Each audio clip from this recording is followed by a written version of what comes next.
And the pause, and all right, then we are live.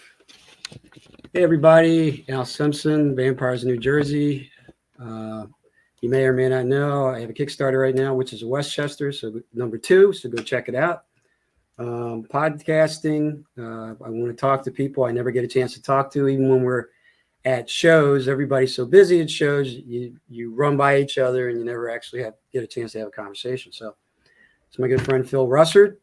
He does some brilliant stuff, and I wanted to catch up with him because I know he's always working on something cool. So what's going on, Phil? Hey man, thanks for having me on.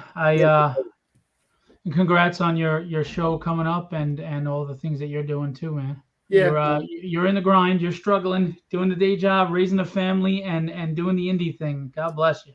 Yeah, well, we're all in the same boat. Hopefully, it's not the Titanic, and we keep sailing.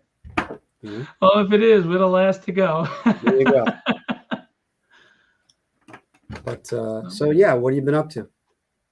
A lot of things. Just still doing the art repping, and tons of people ask me when I'm going to do another show, but I just put that on the back burner for a little while. And we have a ton of books coming out, and we have a live campaign right now. Awesome. That Philbo Publishing is publishing another person's IP. It's Guido Martinez, his book Night. It's on Kickstarter now. That's cool. Yeah. So it's got 7 days. What's his book about? So it's actually the collected volume of the first 4 issues, which successfully funded on Kickstarter. Yeah, that's good. And nice chunk of material all at once. I like that. You still there, Phil? Did I lose you? Yeah. And it's it lost me. There we go. Okay, it's a complete first story arc too, so it's a good jump on board for everybody. So it's a superhero / fantasy, urban fantasy tale. He takes elements of fantasy like Dungeons and Dragons, and he amalgamates it with superheroes in a really unique way that when he submitted to me, I liked it. The writing was solid. The art is really good. The action is there, the characterization.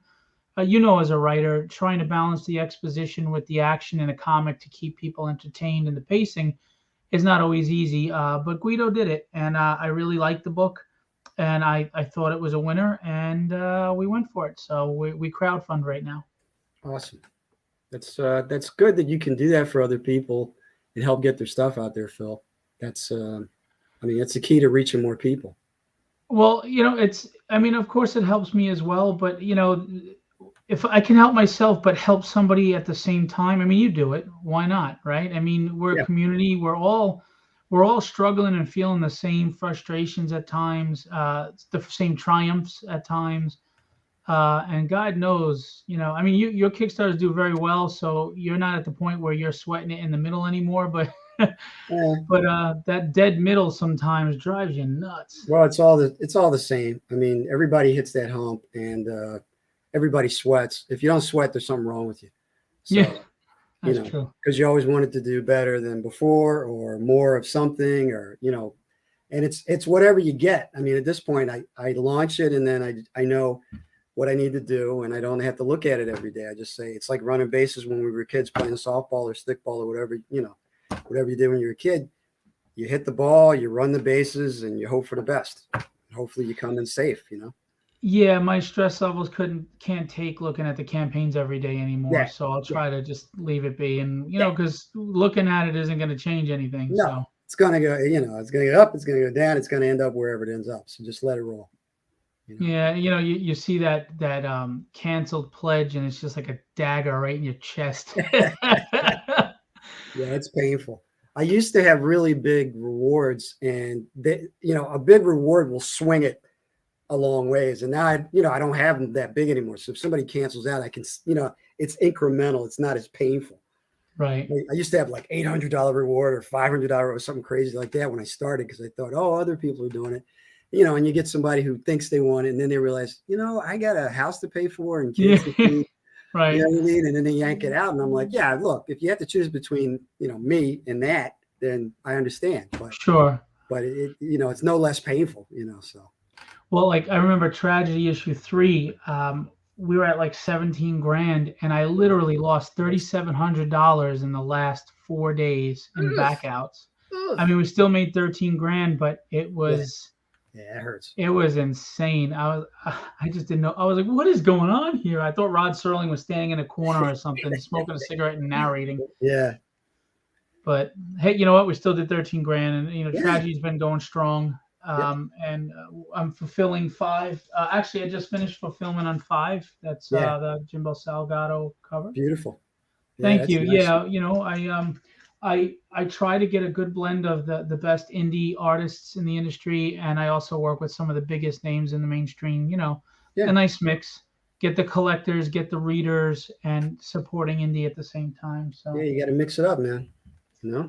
Keep it interesting. I do my best. Yeah. And then we got the I forgot to take it out. Sorry about the crinkling. Take your time, man. We've got the trade paperback coming very soon. Oh, nice. And here's the Bill Sienkiewicz cover, colored by Alex Sinclair. That is really nice, man. We're gonna have to talk. I actually need a cover for my next volume, the 3rd volume of Vampires. I don't know what I'm going to put. I'm finishing it, and I don't know what I'm going to do for the cover yet. But I also have Chris Picciolo and David Mack doing covers, so it'll be cool. It'll be really cool. Yeah, that's good. And this is 220 pages, and this is the standard. I have a deluxe coming that's going to have the Tragedy manga attached to the back. So like when you read it regular Western style. When you get to the back, it's going to go back the other way, the traditional Japanese way. That's very good, because one thing I've noticed in the last 5 years when I do cons is when I started, everybody was Iron Man, and now everybody's some type of anime character or manga. You know what I mean? It's out there. It's big, Well, people are talking about readership is down in comics. Why? All you have to do is talk to a manga reader and ask them why, because manga, they read and they're very dedicated, and they're the ones who say, the character development, fresh new stories and takes. I think because manga's not afraid to think outside the box, where Western companies, they're playing it safe with the formula that's always worked. But after a while, that formula gets played out and just doesn't work anymore, Yes, it does. And I think at some point, they're going to have to start taking a risk here and there, jumping into something new if they're going to gain that readership back, because readership in the Western comic world is down, but collectability is up, and that's what's maintaining the business. Yeah. But manga, they're reading, they're invested in the stories, and then they're translating it to animes, and then people are following it over there because the adaptations are true. So I don't know. We could look at that formula and really learn a lot. Yeah, no doubt. Originality is key to keeping people's attention, and a lot of the majors have gotten kind of stuck in their corporate, wheel. Yeah, when you have shareholders, it just changes the whole motivation for things. And look, I'm for capitalism, but there's got to come a point where if you're in a creative market, a creative field, you've got to let people be creative. So. Where are you going to get the new ideas from? They got to come from somewhere. I agree. And, that's why I think, look, the indie market is unique in the sense that there are some books that unfortunately are subpar because people they just want to, do their hobby and things. And then there's some that are really professional. They're really, really wonderful books that deserve a good look. And I hope that they get it, Like I just did Withered. This is, sorry. It's all right. So Withered isn't a typical angels versus demons book. It's basically time. Imagine time wasn't a construct of the human mind. It wasn't a measurement. Imagine it was this malevolent being that actually imprisoned God and is slowly satiating itself off our life essence over the lifetime that we live. And that's why we grow old, we age, and we wither, and we die. Yeah. Now imagine the archangels that they fought a great war to try to save God, and they lost. And there's 3 archangels left, and they're withered and they're down. So before people are dying, they're finding those that are worthy, and they're recruiting them as angels to try to bolster up the army again. And Satan, who is the first of the fallen, is the general, so to speak, of this thing's, plan. Right. But Satan has his own plans because he's really the threat. So it's kind of like a Game of Thrones, angels and demons, but also a very human story of Joshua Brightson, who actually starts in my short story book. Okay. And the first story is Withered, and it explains about Joshua Brightson and time, Right. and it continues as the comic book. And Nice. I'm very fortunate. Reviews are great every time people read I have people that come back and they trust in everything I write, and I appreciate them. Right. I can't thank them enough. Yeah. I mean, you have your backers that come in and they trust you. They appreciate what you're doing. Yeah. They work and throw their hard-earned money at you, and it's just the greatest feeling, right? That anybody would be interested in what we do. Actually, yeah. Now, is your stuff only available during Kickstarters, Phil, or have you set up a Philbo? Now, I have a store? website. It's www.philboentertainment.com. Hey, Daniel. And it has everything I have going on. It has all my YouTube stuff. It has all my books for sale, except for what right now the trade paperback for Tragedy has not been campaigned yet, so that's not available yet. And the same with the 2 books I'm about to show you. But you can buy Tragedies 1 through 5. Actually, I have to add 5, but 1 through 4 are there. I'm about to add 5. You can get Withered. You can get The Dynamics, which is my family book. It's kind of like Power Pack and The Incredibles. And you can get The Devil's in the Details, which is that short story prose book. You can also check out the artists that I have the great privilege of representing. You can buy their art there. You can commission them there. There's also a submissions page if you have an IP and you want to submit. I will be going through distribution soon. Just waiting on, I have my plans in place. So right now we're just crowdfunding any IPs that we publish that aren't my own. Right. But there is the possibility for the future of distribution depending on how strong the story is. That's cool. Yeah, I mean, well, if I can get the platform, why not help? Why not, rising tides raise all ships, right? So that's right. Now this is coming out on Halloween. It is the Diary of Dread. It's it's a classic Tales from the Crypt, creep show kind of thing. Yeah, it's beautiful. And it is a very thick magazine size book. Yeah, that's serious. Yeah, 5 original stories that I wrote. We do black and white for those true horror fans, and we have color for the casual horror fan that appreciates color. And it's 5 original stories by me with a 10-page preview by Marvel writer Charles Santino. And we have a Tom Mandrake cover that's coming to the Kickstarter, and we did a Tom Mandrake written interview inside. If you don't know Tom Mandrake, he did The Spectre, he did Martian Manhunter, he did Superman and Batman versus werewolves and vampires, and he co-created Black Mask, which is the Batman villain. Yeah. Wow, that's amazing. Yeah, so it's such a great guy, and his wife Jan is awesome. Hey, Angel. And so Diary of Dread is going to launch October 31st. And if you're a horror fan, you're going to love this. And I've had beta readers, and they're telling me it's fantastic, and they didn't see the twist coming. So good. I'm very excited about it. I've been told it's the best thing I've written so far. There you go. Tragedy. This is going to go, I'm hoping, mid-September. I'm just waiting for Chris Picciolo and David Mack to finish the covers.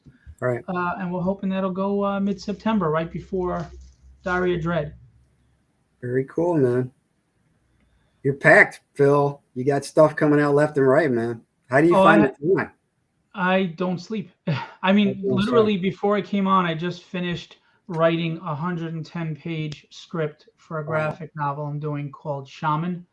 Nice. And I'm really proud of it. I like to write. See, I was always a cornball with Rocky and Cinderella Man. Right. The movies that tear jerk you and make you just uplift you and make you root for that person, like the intimacy you feel with this character, even though they're on a movie, they're not real. Right. The connection you feel, the emotional attachment you feel, you root for this character. When they're down, you feel down with them, and when they are victorious, you cheer with them. Yep. And those are the stories I like to tell, because at the end of the day, man, we all have the same motivations and desires to just be relevant and matter. And we may handle things differently, but we're the same. And Yep. I like to write stories that, they have different themes and different ideas, but at the core of them is this human element, this intimate human element where you can look at the protagonist and even my antagonists, and you can relate, and you can feel what they're going through.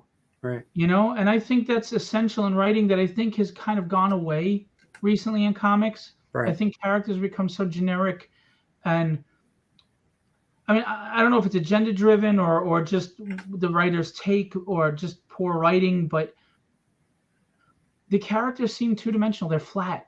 Right. And I also like antagonists that are true threats. I mean, He-Man, as much as you like him for nostalgia, nobody takes him serious because Skeletor's a punk. I mean, he cackles and he runs off. He always gets his ass handed to him. That's true. That's why we love The Empire Strikes Back, right? The bad guys won. Yeah. They actually kicked the good guys in the pants. They knocked them out. Right. So a good hero is only a good hero if they lose. Right. They have to overcome something, Right. We like a comeback story. Yeah. So, I like to write. I try to write, even if it's like superhero and it's not reality, grounded to some reality of, obviously physics and science and things, but the reality of not everything is always black and white, but also that the good guys don't always win. Yeah, that's true. You want them to, but it doesn't always happen. Right. Like you said, but then the excitement is, how are they going to come back from this? Right. Because that's what a true hero is. It's not someone who can handle everything easily, that it comes easy. And I think they write people like that a lot now. There's no challenge. There's no adversity. There's no pain to overcome. The idea to me of a hero no is struggle. There's no struggle. Yeah, no struggle. Yeah. The idea to me is a hero wants to quit, wants to just lay down and die. But there's that something in them, that freaking spark that says, don't you dare. Right. Yeah. And that's the stuff that gets me going. Yeah. I hear you. Sorry, I could go on all day. Well, that's why we're here. So how many titles do you think you have going right now? It sounds like a lot of stuff happening. So I've got 5 issues of Tragedy. I've got 1 issue of Withered, 1 issue of Dynamics. I've got my short story prose book, The Devil's in the Details. I've got the Diary of Dread black and white and color versions. I've got the Tragedy trade paperback. I have a Philbo Publishing collected trade of Tragedy 1, Dynamics 1, and Withered 1. And I have another, I have 60 scripts written. Wow. Yeah, Tragedy I've written up to 27. I have I have Arcane Syndicate. I've got Displaced. I've got a lot of great stories. Like I said, I got one called Papa. I've got this one I just wrote, Shaman. I've got 5 Tragedy villain one-shots. Some are their origin stories, basically, of some of what I think are the most badass villains in Tragedy. And man, now that the first story arc of Tragedy is over, it's really getting to the meat of everything, because we got to introduce the characters, get you to know them, and I really think I created some badass characters. I mean, if you like Big Trouble in Little China, John Wick, Boondock Saints, and Kill Bill, and you threw them in a blender and you mixed them up, and added more, that's what you got. Who wouldn't like that? That's some good action. That's some good action with some heart. And that's the thing, is she's a very flawed character, but you root for her and you feel for her. She's dealing with her own pain. I mean, how many of us wake up to a job we hate, or a situation we hate every day, or a relationship that's toxic to us, that we know we deserve? Like, we don't think we deserve better, but we want more, and we don't know how to get more, and we have these inner struggles. We're all layered. Yep. I mean, I know society has tried to label you're bad, I'm good because you think this and I think that, but no, we're all both. We're good and bad. Good people do bad things all the time, and bad people do good things sometimes. It's not that simple. Yep. And if you can explore those things and the motivations and the reasons, you can have interesting characters that at least engage you. Mm-hmm. Now you mentioned some other properties. Is there anything, as a kid that inspired you to, use your imagination? Like you saw that and you said, well, that's wonderful. I wish I could do something like that. Well, I'm a huge Star Wars fan, but to be honest with you, Lord of the Rings to me is the pinnacle of storytelling, writing fantasy. I mean, Tolkien created his own language and his own world and his own Bible, the Silmarillion. And I read that trilogy at 9, and I read it probably about 6-7 times since. And I haven't had a fantasy story in me yet, but God, would I love to write something epically fantasy like that. I mean, I could never achieve his status, of course, but just something that I could proudly say, look at this epic tale. And I would like an epic sci-fi tale, but I haven't had anything yet, and I don't force anything. Yeah. Everything that I write just pops into my head, and I go with it, and you got to feel it. Right. I mean, it as a writer. I've had people say, how come you never get writer's block? You could just sit down and write an issue in whatever, the 6-8 hours. And I go, because I don't put pressure on myself. I'm telling a story as if I was sitting in front of my kids with a flashlight under the tent and just telling a story. You can always go back and edit everything, so there's no stress, right? It's not like it's a one and done. Yeah, just let it flow and see where it goes.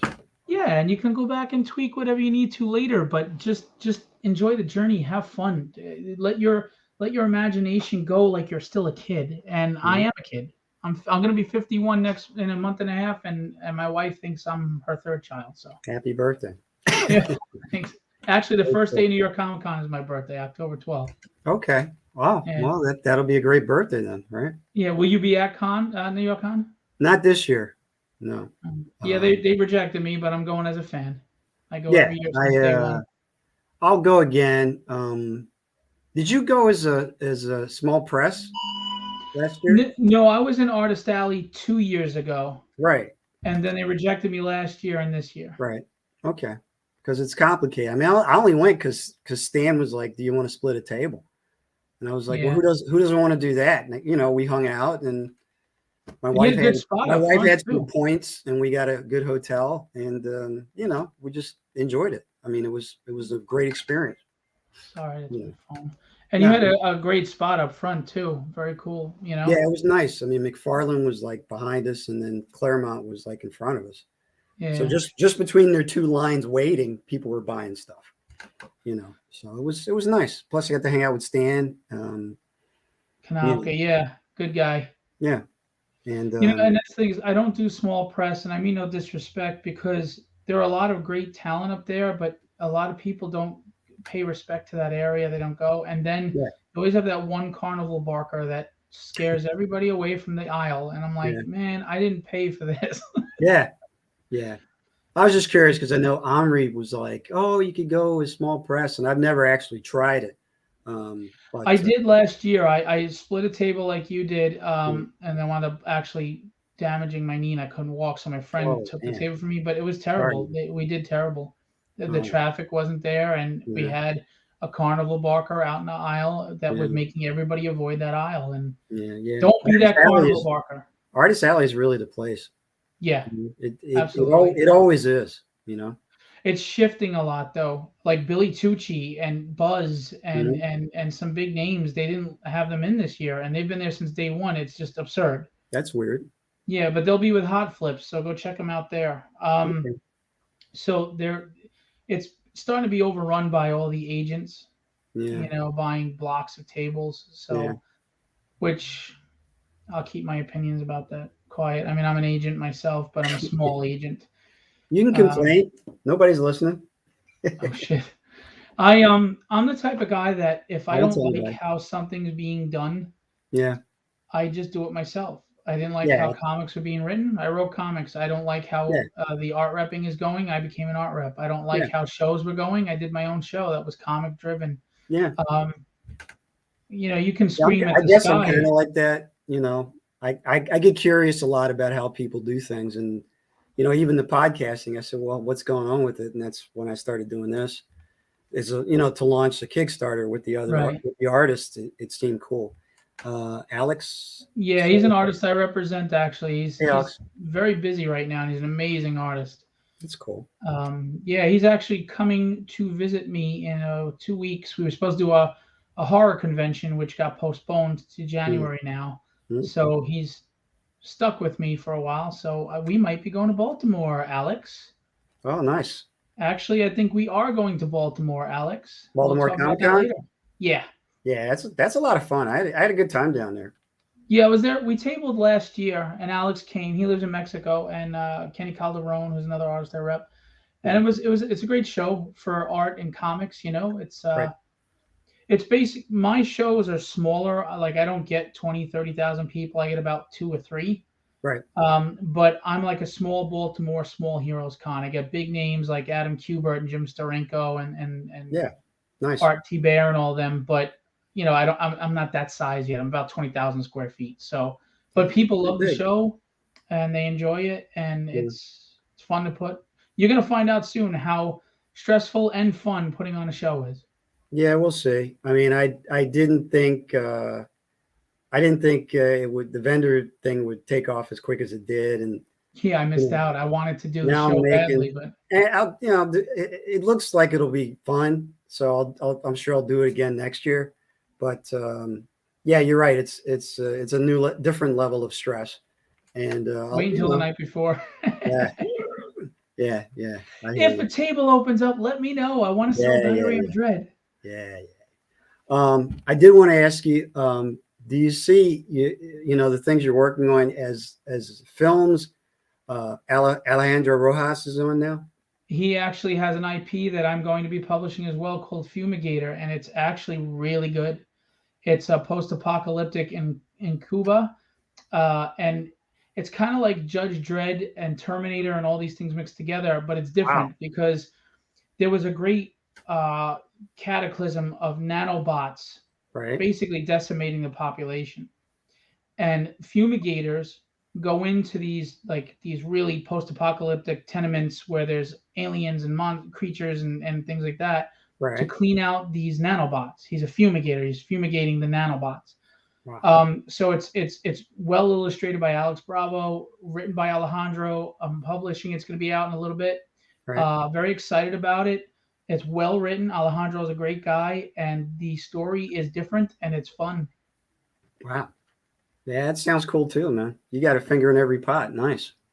Well, I want to be a publisher, man. I don't want to play around. I hear you. Do it right to go home. Do you see any of these as films or a film series or a streaming series, or how do you see some of these properties? Because we're suffering on that front too. I mean, they do keep repeating themselves in Hollywood with everything because they own the IPs already and it's cheaper than going out and finding something new. But yeah, how do you see your stuff?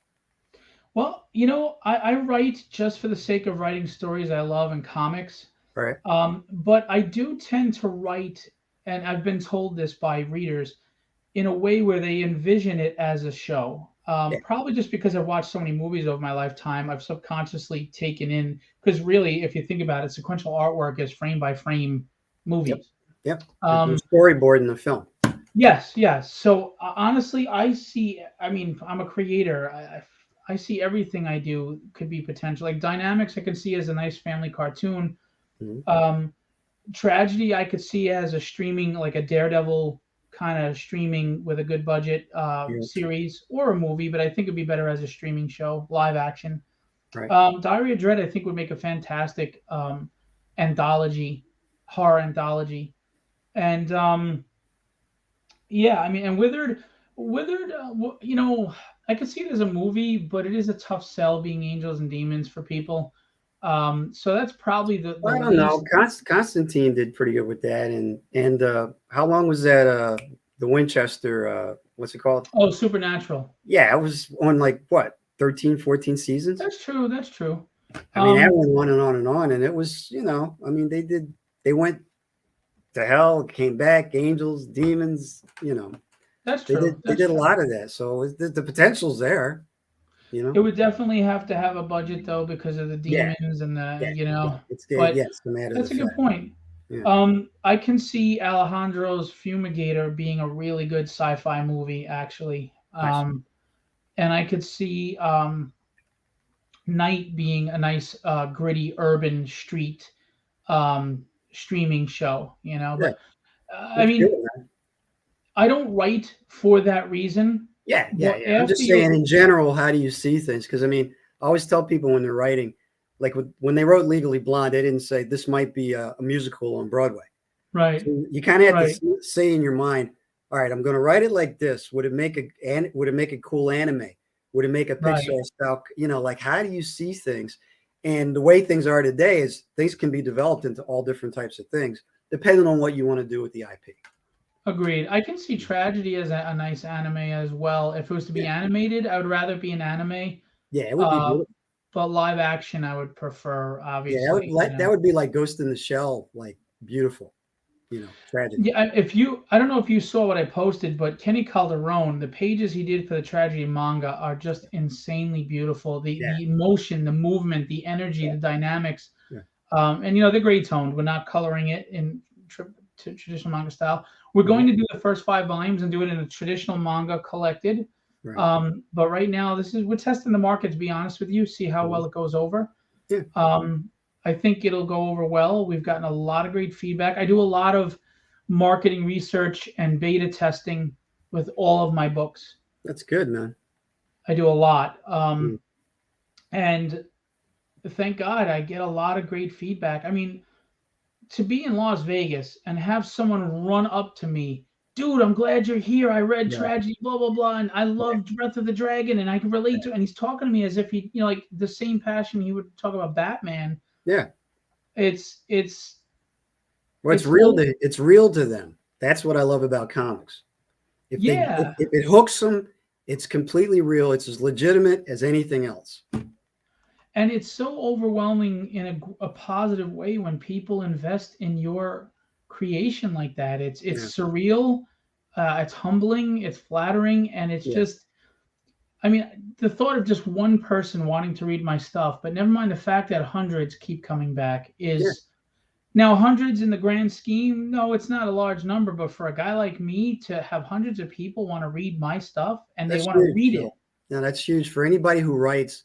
Because I know people that write good stories and they stick them in their desk drawer and nobody ever sees them. And I tell them, it's a shame. I say, dude, you don't need an agent. You don't have to go to Hollywood. You don't have to get recruited by Marvel. You can get that story out to people who would love it. Yeah. They're out there. It's just up to you to build your way there, because And people are looking for something different because they do see the same stuff over and over and over and over again.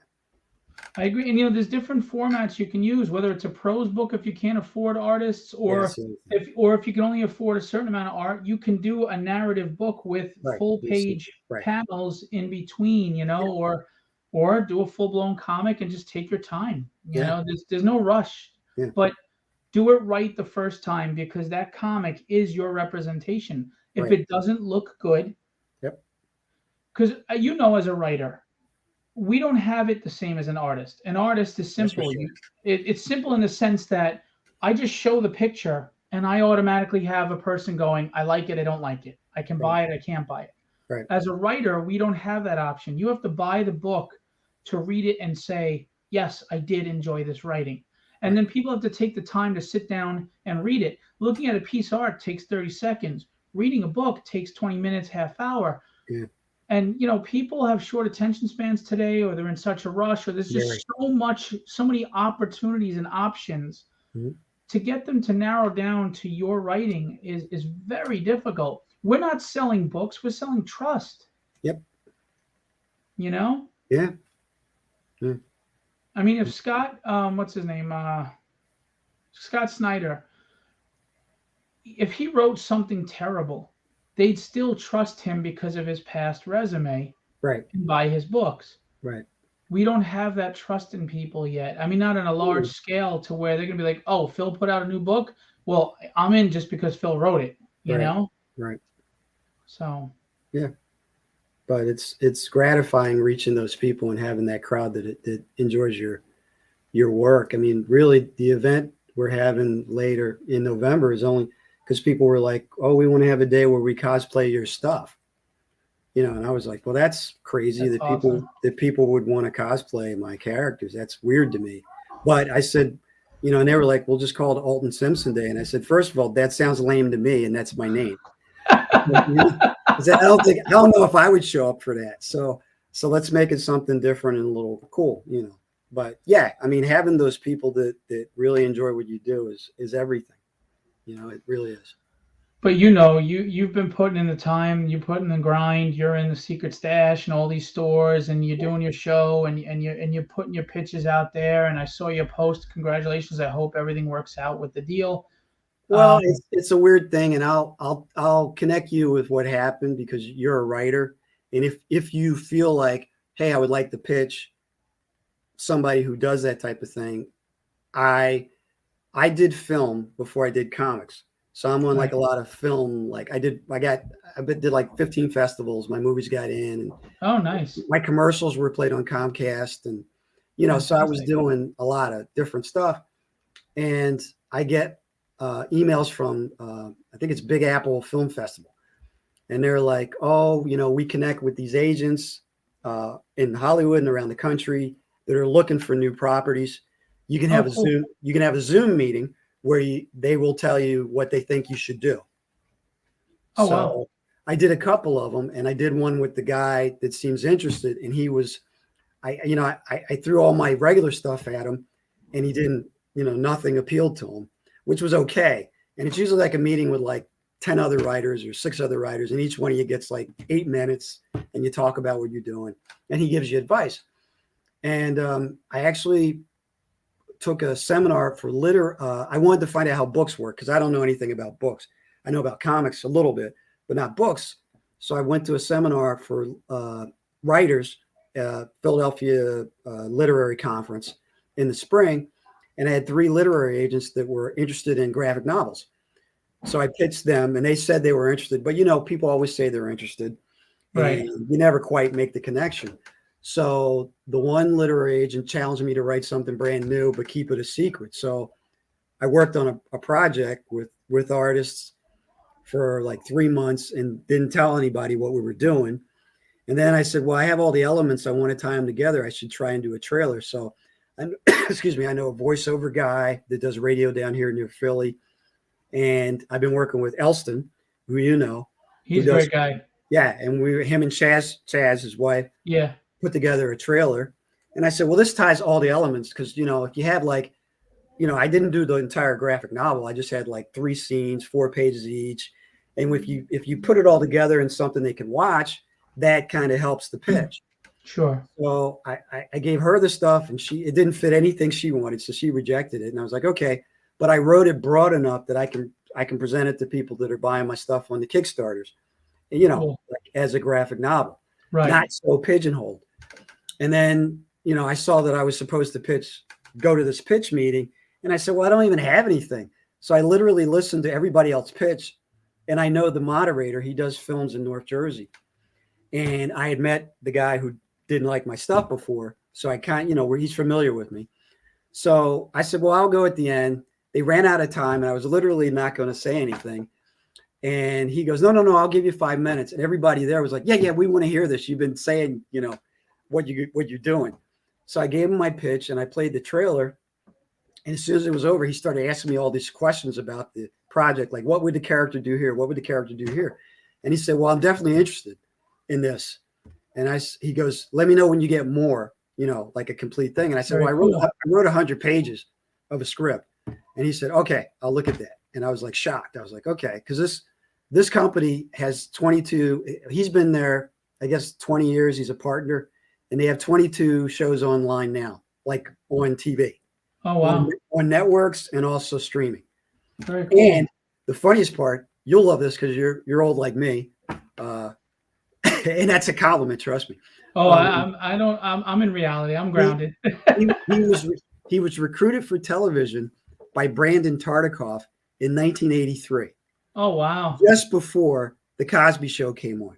No kidding. So he was an intern for Tartikoff when they had Cheers on the air, when they had Cosby on the air, when they had Miami Vice on the air. So that's where he comes from, you know. Wow. So it was like, well, that's kind of a breakthrough. So I put all my little, you know how it is, you put all your crap together and send it to him, and he's looking at it, you know. And if nothing comes out of it, that's fine. But it's nice to know somebody in Hollywood kind of gets, you know, because he kept looking at what I've done, and I haven't connected with any, you know, like I'm like you, I'm an indie guy. I never connected with any part of the real industry, no matter what the industry was.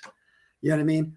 And I told him, I said, it's funny. It's like every time I get a no, I sell more stuff. And they all started laughing. I said, and then like the literary agent's like, you know, she's analyzing what I do. And I'm like, look, when people in Jersey give me their hard-earned money for my comic book, I don't really analyze it. Could I be better? Yes. Will I get better? I'll try. But if they're buying it, I'm selling it. You know what I mean? So, and that's all of our attitudes. So I'm always like, if I break through, then I can pad the way for everybody else, because if you put all of us together, you have Marvel, you have that catalog. You know what I mean? But you have a catalog of something new and interesting, and not shareholder driven. Exactly. Right. And if I break through, we can, you know, Al, you know anybody that does this character? Oh, Phil does this tragedy character. You know what I mean? So that's kind of what I'm trying. I got to tell you, Christopher Elston and Chaz, Rabbit's Badass Song is such a good. Oh yeah, they're great. I told him, I want to see this movie. Yeah, it's so a tragedy that it didn't do better. I funded, but it should have done so much better. Well, this is a book I can see. You know, part of it's marketing. We know campaigns that make $100,000 that suck. The books are not good. The covers are done by good artists, but you know, they're booby covers, and there's no quality to them. So a lot of that is marketing. It's not. I don't have anything against those guys. I probably would buy some of that if I was a regular customer too. But it's not always like, oh, it's quality, that's why I'm buying. Right. You're right. What Chaz and Elston did, that story, I could easily see it on streaming on. And where it's going to go is so interesting. Yeah. I mean, it's great stuff. Yeah, and now I agree. They're working on film stuff, and they show me stuff sometime. And Elston, if you're not watching, I'll send you the link for this. He literally is so good. The two of them are so good with film stuff. He sends me pictures sometimes of like prosthetics they're doing for their film. And Phil, I'm looking at this. I'm like, that's like a real movie. That's like He's telling me, but he hasn't shown me anything yet. Yeah, I'm like, that's like a serious prosthetic. I'm like, how did you do that? He goes, I did it in my house. He's making molds, like full molds, like American Werewolf in London, like you know, prosthetics where he'll put it on Chaz to test it, you know, and he glues it on and everything. And I'm looking, I'm like, that's like real stuff. So yeah, the two of them are very talented. I've been, I know film people between Philly and New York that do horror stuff, and I want to connect them. The Terrifier 2 people contacted me because apparently where the event's going to be, they shot part of Terrifier 2 there, and I didn't know it. And they were like, they're like, can we come to your thing because we shot a movie there, and we can tell people, hey, we're at the place where we shot the movie. And I'm like, yes, I'm not going to say no to that. I'm not, but Chaz and Elston are very, very talented, and I can't wait to connect them and see what they do. They just do some really high qualities in their house. Could you imagine that, Phil? I know. You're pouring a mold with your wife and doing, and not just that, with a newborn baby. They do stop motion stuff too that looks great. I mean, it's like a Harryhausen stop motion. I mean, really, yeah. But you see the action figures they created for, man. Yeah. And all this with a newborn baby. Yeah, great. I'm like, dude, didn't you just have a kid? They're brilliant.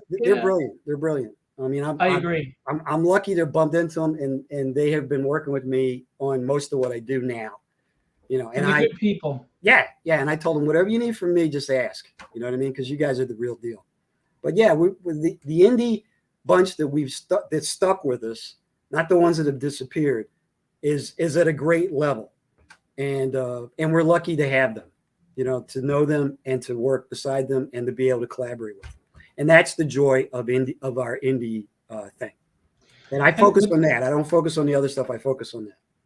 See, that's the thing is, it's about the passion of creation at this level, right? And I hope that at the point that some of us become successful, we don't lose that, you Yeah. know, Yeah. because like I said before, the shareholder aspect, when you get large like that, it just ruins everything. But if I Yeah. could get to like an Image Dark Horse level, Yeah. where it really is truly about still creating wonderful content, I'm fine with taking some risks, because we need an injection of life into the scene again, Yeah. you know, the comic book scene, you know. And I don't buy this superhero comics are dead, nobody's interested. I don't No. buy it. They're just not written well. Right. You got to make a quality product. And not just that, but You can't I phone hate, it in. and I You know? hate to say this, but after 1,000 issues of Captain America, how many stories do you have left in you? Yeah. Yeah. Yeah. It's true. I mean, you know, but it's, you know, you and I read comics, so we know you know, the films were bound to saturate and become watered down and all that, because we've seen stories and arcs and things that we loved, and then things that they did that were like, what are they doing? So, you know, but yeah, I mean, it's about telling things a certain way and doing things a certain way, and they're not doing that right now. So Yeah, and you know, they got to take off the safety net. You know, get rid of the bubble wrap, yeah, man. Let's plain and simple. go. Yep. Let's go. Let's Yep. do this. You know, Yep. Yep. and get rid of the gimmicks. I mean, it's so gimmick driven now. And you know, part of you says, well, if this is what the people are clamoring for, if this is what they throw their money at, can you blame them? I would say no, but lately, Yeah. I don't think it's working. No, it's not. You can tell. So Yeah, go back to the drawing board and get with it. I agree. But Get hungry again, you know? now I've said this, and I might get flack, and people may think I'm crazy, and that's fine. But we had an implosion in the 90s. Yeah, I was just thinking of that. And what recovered us, now the implosion was because of all the gimmicks, foil covers and all this stuff, right? It was all gimmicks. 10 different covers for Superman. Right. So we imploded. And And what saved us from the implosion? The longtime readers like myself and you and others that will 70s, 80s, 90s readers. yeah. Well, guess what? We're back in the same situation where it's going to implode because of the variant covers and all the gimmicks and all the crap. Yeah. But those old time readers have been alienated and they're not coming back to save it. Yeah. So what I think is going to happen is there's going to be this big vacuum, and guys like you and me who are hungry and driven are going to be the ones to fill in that vacuum, because we're going to provide something new, something interesting, and something born out of passion and creativity. And when that vacuum is ready to be filled and we're there ready to go, everything is timing. Yeah. Right time, right place. Yep. We just have to put ourselves in a position to, when this thing collapses in on itself, we're there to fill in the void, because there are readers that want to read again. They just don't think this stuff is worth their money. It's not they can't relate to them. Right. So if we can get out there to enough people that they can look at, you know, vampires or witches or werewolves, you know, and they can look at tragedy or whatever, I think that they'll be like, this is what I've been missing for a long time. And that's when things are going to start growing. Because comics are never going to die. No. But even the greatest of empires fall at some point. And Marvel and DC have the arrogance right now. They don't understand. Yeah. You are no way safe from a collapse. Yeah. Nobody is. Yeah. I hear you. That's just my opinion. And anybody who disagrees, you're welcome to. I wholeheartedly agree. So Phil, we can wrap it up, and you can tell everybody where to get your stuff. And anytime you want to talk, just let me know, and I'll crank up the old Wayback Machine here. I appreciate it, man. And I know I can talk a lot, so forgive me. I'm in marketing mode. So Tragedy issues 1 through 5 have been are out. You can go to www.philbo.entertainment.com. That's Philbo, Philbo, entertainment.com. And you can buy a lot of my stuff. But what you can't buy yet, because it's about to be Kickstarted, is the Tragedy trade paperback. Here's the Bill Sienkiewicz with Alex Sinclair colors. Beautiful. We have, this is a 220-page book, and that's the standard. We have a deluxe that's 270 pages or 80 pages with a Tragedy manga going to be attached to the back. This is going to be crowdfunded very soon. In a couple of weeks, it's going to go live. We also have a David Mack cover and a Chris Picciolo cover. Awesome. And right after that, launching on Halloween, is the Diary of Dread, 154-page horror magazine. We have a black and white version for traditional horror fans, and we have the color. We have a Tom Mandrake interview in there, and Tom Mandrake covers coming, as well as Kevin Stewart. And this is, I'm telling you, man, forgive me if this seems braggadocious. No. I wrote some good horror stories that are in the vein of EC Comics, Creepshow, Tales from the Crypt, where and you're not going to see it coming. I'm telling you, these stories set you up and then smack you right in the face. And Awesome. it's graphic. It is adult. It is not for kids. But horror fans, true horror fans, are going to love this. And I'll tell you, you can't tell me I'm wrong until you buy the book and find out for yourself. There you go. That's the type of pitch I love to hear. My stuff is Witches of Westchester. It's still on Kickstarter, I think, till next Wednesday. And Vampires in New Jersey 9 will be out in November, along with the third volume of the graphic novel. And also we'll be having the Vampires in New Jersey convention up in, QXT's club in my favorite vampire club in Newark on November 18th. And I can be reached at Vampires of NJ on Instagram or Vampires in New Jersey on Facebook. And hey, everybody out there, check out our stuff. It's highly entertaining and heartfelt, and we love what we do. Yeah. And I'm sorry, there's a Kickstarter live right now. It's 7 days to go. Philbo Publishing is publishing Guido Martinez book Night. It is an urban fantasy superhero tale. It is the 4 first issues collected in one volume, so it's a great jump on point to get the first full story arc. The art is awesome. The writing is awesome. The action is there. The exposition is there. It's a different tale. And if you like fantasy, Dungeons and Dragons, and you like superheroes, and you want to see them meshed together in a really good way, go to Night, Knight, by Philbo Publishing on Kickstarter. 7 days left. Go pledge. You will not be disappointed. Awesome. Sorry. No problem, man. Get it all in. Squeeze that into that sandwich. Make that Dagwood. You know? I can say old stuff like that to you. You know what I'm talking about. Yeah, that's great. Yeah. But anytime, Phil. Anytime, anything I can do for you, let me know. But I'll forward you that stuff about the pitch stuff. If you're interested, thank you. Yeah, if you're interested, you can do that. I mean, it was as simple as a bunch of writers talking. You learn things from other writers, and then from people in the business, they say, well, this is what they're looking for if you were going to do a TV show, or if you were going to do a movie. This is how you would prepare. And sometimes you actually get to pitch somebody who makes a decision maker, and it goes where it goes. All right. That'd be awesome. Thank you so much. I appreciate you having me on and all your help. You've always been good to me, man. I appreciate you. Well, Phil, I dig what you do, and I dig you as a person. And when you get upset, it upsets me. But I know that's your way, and you work through it. And you I'm an Irishman, man. We either fight or we drink, and I don't drink. There you go. But I'm always in your court, man. Whatever you need, All right. I appreciate it. Thank you. No problem. Tell the family I said hi. I will. And, you take care. All right. Have a great night. All right. See you guys.